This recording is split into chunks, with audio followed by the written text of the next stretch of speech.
UP में मैनपुरी लोकसभा उपचुनाव के साथ ही खतौली और रामपुर विधानसभा उपचुनाव में आज वोटिंग हो गई।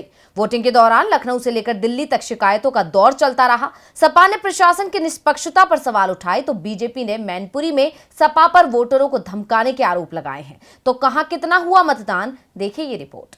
मैनपुरी लोकसभा सीट सहित 5 राज्यों की 6 विधानसभा सीटों के लिए आज वोटिंग का काम पूरा हो गया। जिन सीटों पर चुनाव था उसमें बिहार की कुड़नी, छत्तीसगढ़ की भानुप्रतापपुर, राजस्थान की सरदार शहर, उड़ीसा की पदमपुर, उत्तर प्रदेश की रामपुर और खतौली विधानसभा सीट पर वोटिंग पूरी हो गई। चुनाव शांतिपूर्ण रहा, लेकिन मैनपुरी और रामपुर सीट पर सुबह से ही सपा और बीजेपी के कार्यकर्ताओं के बीच टकराव देखा गया।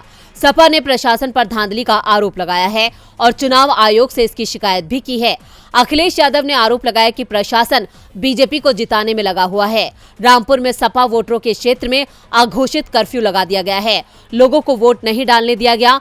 रामपुर में ऐसी कई तस्वीरें सामने आई हैं, लोगों को वोट नहीं डालने दिया जा रहा है, तरह तरह के हथकंडे अपनाए जा रहे हैं। रामपुर में फोर्स मांगनी पड़ी है। चुनाव आयोग हर बात को नजरअंदाज कर रहा है, प्रशासनिक अधिकारी बात करने के लिए तैयार नहीं है। रामपुर में आजम खान की पत्नी तंजीम फातिमा ने वोट डालने के बाद कहा कि यहां मतदान नहीं, मजाक हो रहा है।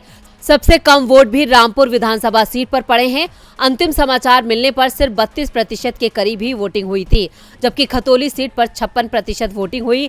मैनपुरी लोकसभा सीट पर करीब 53% वोट पड़े। इसके अलावा बिहार की कुड़नी सीट पर 54%, राजस्थान की सरदार शहर में 68%, छत्तीसगढ़ की भानुप्रतापपुर में 66% और उड़ीसा की पदमपुर सीट पर 76% वोटिंग हुई है। डीबी लाइव की रिपोर्ट।